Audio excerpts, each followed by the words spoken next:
Baik, selamat pagi, selamat siang, selamat malam kepada Bapak Ibu dosen yang saya hormati dan kepada teman-teman saya yang saya hormati.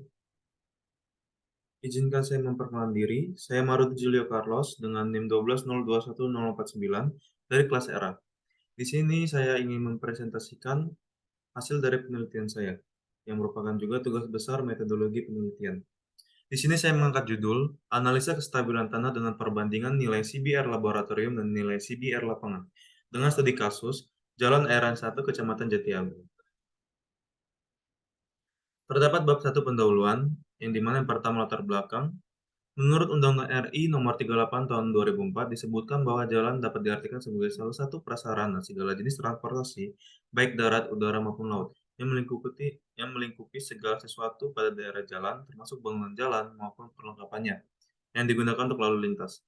Pada Kecamatan Jatiagung terdapat salah satu jalan, yaitu Jalan Airan 1, yang merupakan fungsi jalan kolektor sekunder, yang menghubungkan kawasan sekunder kedua dan kawasan sekunder ketiga, dengan kecepatan kendaraan paling rendah, yaitu 20 km per jam.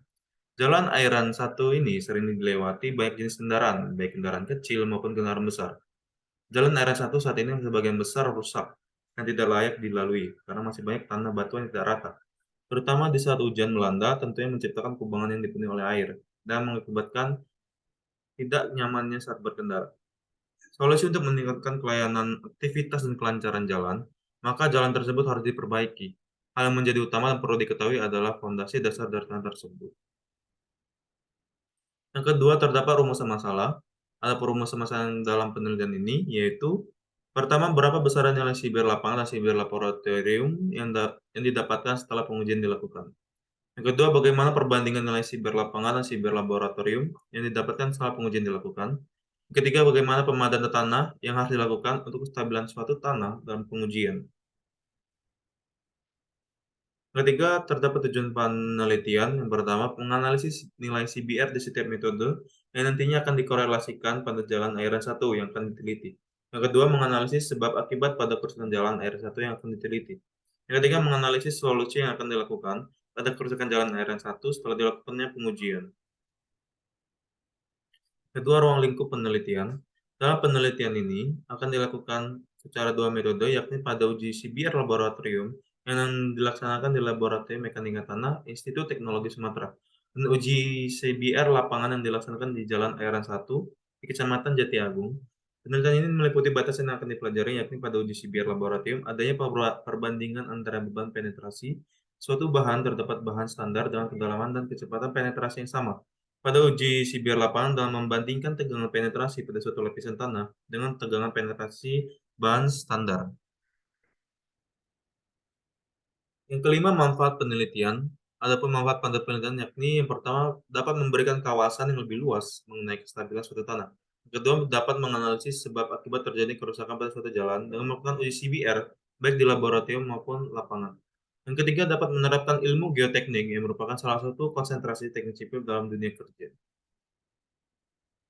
Selanjutnya, sistematika laporan. Pada bab 1 pendahuluan, bab ini menjelaskan secara singkat latar belakang, rumusan masalah, tujuan, ruang lingkup, serta sistematika penulisan laporan penelitian.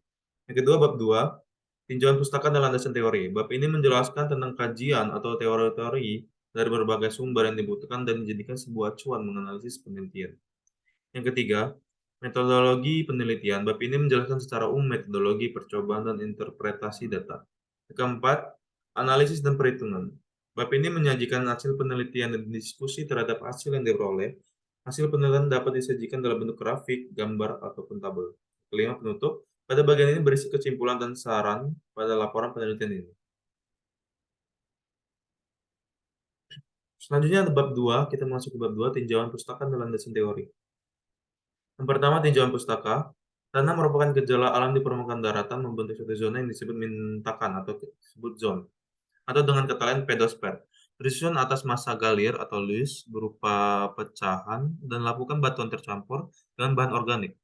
Klasifikasi tanah dapat didefinisikan sebagai kumpulan benda-benda alam yang terdapat di permukaan bumi, tempat-tempat modifikasi atau bahkan dibuat oleh manusia dari bahan-bahan yang berasal dari tanah. Batas atas tanah adalah udara atau air dangkal. Sistem kualifikasi tanah dimaksudkan untuk memberikan informasi tentang karakteristik dan sifat-sifat fisik tanah serta mengelompokkan sesuai dengan korelasi nilai CBR lapangan dan CBR laboratorium untuk lapisan subgrade perilaku umum dari tanah tersebut. Kedua landasan teori, terdapat pengertian tanah. Sejarah tanah terjadi diakibatkan pelapukan batuan menjadi partikel-partikel yang lebih kecil akibat proses mekanis dan kimia. Pelapukan mekanis disebabkan oleh memuai dan menyusutkan batuan oleh perubahan panas dan dingin yang berkelanjutan, sehingga menyebabkan hancurnya batuan tersebut. Klasifikasi tanah adalah suatu sistem pengaturan beberapa jenis tanah yang berbeda-beda, akan tetapi mempunyai sifat yang serupa ke dalam kelompok dan subkelompok berdasarkan pemakaiannya. Sistem klasifikasi tanah dimaksudkan untuk memberikan informasi tentang karakteristik dan sifat-sifat tanah, serta mengelompokkan sesuai dengan korelasi dengan siber lapang dan siber laboratorium untuk lapisan subgrade perilaku umum dari tanah tersebut. Kepadatan tanah dan daya dukung tanah. Yang kedua, menurut Sylvia Sukirman, mutu dan daya tahan konstruksi perkerasan tak lepas dari sifat tanah dasar. Tanah dasar yang baik untuk konstruksi perkerasan jalan adalah tanah dasar yang berasal dari lokasi itu sendiri atau sekitarnya, yang telah padatnya sampai tingkat kepadatan tertentu, sehingga mempunyai daya dukung yang baik serta kemampuan mempertahankan perubahan volume selama masa pelayanan, walaupun terhadap perbedaan kondisi lingkungan dan jenis tanah setempat. Daya dukung tanah didasarkan dapat diperkirakan dengan mempergunakan hasil klasifikasi ataupun dari pemeriksaan CBR, pembuatan plat uji, dan sebagainya. Yang kedua, CBR dan daya beberapa material dan jenis tanah. Untuk sebuah konstruksi jalan secara umum digunakan beberapa material, agregat kasar, dan agregat halus, pasir, dan filler, serta bahan pengikat aspal. Bahan yang paling umum untuk lapisan jalan dan strukturnya adalah batu pecah, batu kerikil yang dipecah oleh pasir. Sylvia Sukirman menyatakan bahwa gradasi agregat merupakan distribusi partikel-partikel agregat berdasarkan ukuran dan merupakan hal penting dalam menentukan stabilitas perkerasan. Spesifikasi campuran dari gradasi rapat tipe 4 diperlihatkan pada tabel berikut. Kedua, selanjutnya, CBR dan daya beberapa material dan jenis tanah. Semakin keras suatu material, semakin tinggi nilai CBR-nya. Demikian pula dengan jenis tanah. Berkaitan dengan sifat butirannya, yaitu tanah berbutir kasar memiliki nilai CBR lebih besar dibanding berbutir halus. Pada tabel 2 dan 3 berikut terlihat nilai CBR tersebut.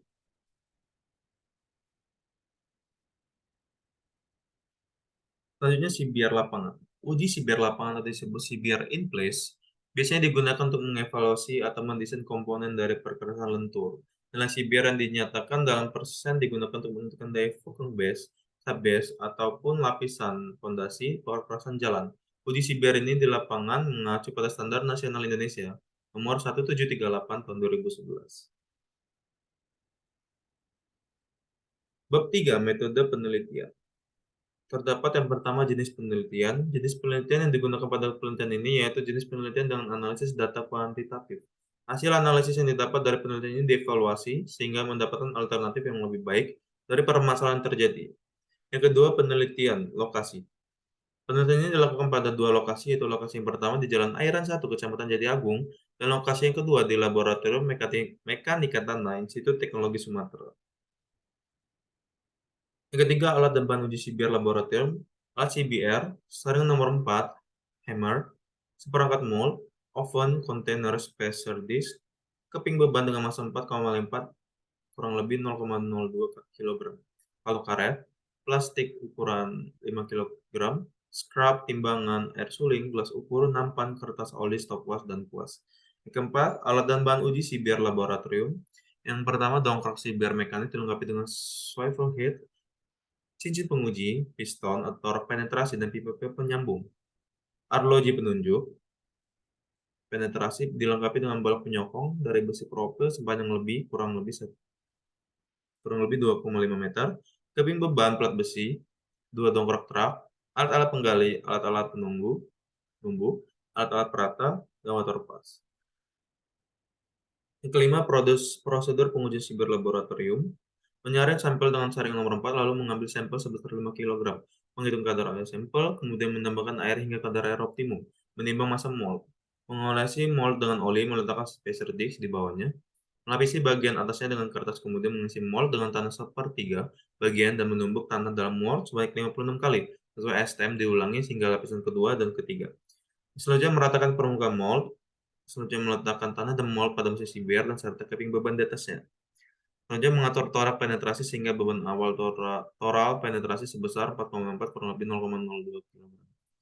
Memberi beban torator dengan kecepatan penetrasi mendekati 1,27 mm per menit, mencatat pembebanan pada penetrasi 0,312 mm, 0,62 mm, 1,25 mm, 1,87 mm, 2,5 mm ke 7,5 mm, 5 mm, 7,5 mm, 10 mm, hingga 12,5 mm.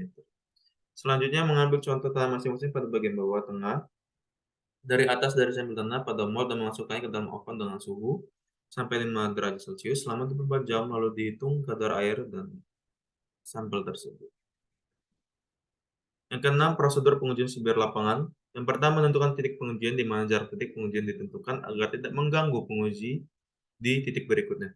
Selanjutnya, mengambil area permukaan pada titik pengujian sesuai kedalaman lapisan yang diuji dengan memindahkan material lepas. Selanjutnya, menempatkan truk di tengah lokasi titik pengujian, pasang dongkrak untuk menaikkan truk hingga posisi di atas roda belakang truk sejajar dengan permukaan lapisan yang di atas yang akan diperiksa. Selanjutnya meletakkan dongkrak pada posisi yang tepat pada lokasi pengujian, kemudian menyambungkan cincin penguji pada ujung dari dongkrak tersebut. Selanjutnya meletakkan plat beban dengan berat 4,54 kg atau 10 lb di bawah torak penetrasi sehingga torak penetrasi dapat masuk ke dalam lubang plat beban tersebut. Mengatur torak penetrasi sehingga dapat memberikan beban sebesar 0,21 kg per cm. Meratakan permukaan tanah agar beban didistribusikan merata. Memasang arlogis pengukur penetrasi pada torak. Mengatur arloji pengukur hingga menunjukkan angka 0. Memberikan pembebanan pada torak penetrasi dengan kecepatan penetrasi konstan mendekati 1,3 mm per menit. Ketujuh, metode pengujian CBR laboratorium. Pengujian CBR adalah perbandingan antara beban penetrasi suatu bahan terhadap beban standar dengan kedalaman dan kecepatan penetrasi yang sama. Prinsip pengujian ini adalah pengujian penetrasi dengan sampel tanah yang didapatkan dan dipadatkan, diratakan sesuai ukuran cetakan. Dengan cara ini didapatkan nilai kekuatan tanah dasar. Sebelum melakukan percobaan CBR, umumnya telah dihitung terlebih dahulu kadar air optimum tanah yang diuji, kadar air optimum yang dapat digunakan sebagai acuan seberapa besar jumlah air yang ditambahkan ke dalam adukan tanah. Setelah tanah diaduk dan dimasukkan ke dalam mold, tanah dapat diproses di alat CBR. Setelah selesai, nilai tekanan dapat dicari. Metode pengujian CBR lapangan, standar ini hanya penetapan penentuan nilai CBR langsung di tempat dengan membandingkan tegangan penetrasi pada suatu lapisan atau bahan tanah dengan tegangan penetrasi bahan standar. Cara uji ini digunakan untuk mengukur kekuatan struktural tanah dasar, lapisan fondasi bawah, dan lapisan fondasi yang digunakan dalam perencanaan tebal pekerjaan jalan. Benda uji yang digunakan untuk CBR laboratorium merupakan benda uji undisturbed. Tata cara pelaksanaan pengujian sesuai dengan metode pengujian CBR SNI 031744 Standarnya tidak mencantumkan sebuah berkaitan dengan keselamatan dan kesehatan kerja. Keselamatan kesehatan kerja bila ada menjadi tanggung jawab pengguna. Selanjutnya, analisis data. Data hasil pengujian dianalisis menurut spesifikasi yang disyaratkan, kemudian dibandingkan dengan standar di lapangan. Pada pengujian CBR, mencari nilai CBR tanah dengan menggunakan alat CBR digital yang ada di laboratorium dengan menggunakan sampel tanah dipadatkan dari 50 kali tumbukan. Data CBR lapangan dilengkapi dengan data kadar air dan kepadatan sebagai data pendukung proses analisis yang akan dilakukan setelah uji lapangan selesai dikerjakan. Hasil analisis akan diuraikan dalam grafik, yaitu grafik CBR laboratorium hubungan antara tekanan dan penetrasi, grafik pembebanan standar dan koreksi, pembebanan pada penguji CBR lapangan, grafik hubungan antara CBR laboratorium dengan CBR lapangan. Selanjutnya terdapat diagram alir penelitian, yaitu yang pertama kita mulai. Selanjutnya melakukan studi literatur. Selanjutnya melakukan identifikasi masalah dan penentuan lokasi. Selanjutnya mengumpulkan data. Selanjutnya yang pertama pengujian siber laboratorium serta pengujian siber lapangan. Selanjutnya analisis perbandingan. Selanjutnya kesimpulan dan saran dan akhirnya selesai. Berikut daftar pustaka yang saya gunakan. Baik, terima kasih. Sekian dari presentasi proposal penelitian saya. Jika ada salah kata selama presentasi, saya mohon maaf. Jika ada salah tingkah ataupun perilaku, saya mohon maaf juga. Saya ucapkan terima kasih banyak. Saya akhiri. Selamat pagi, selamat siang, selamat sore, selamat malam.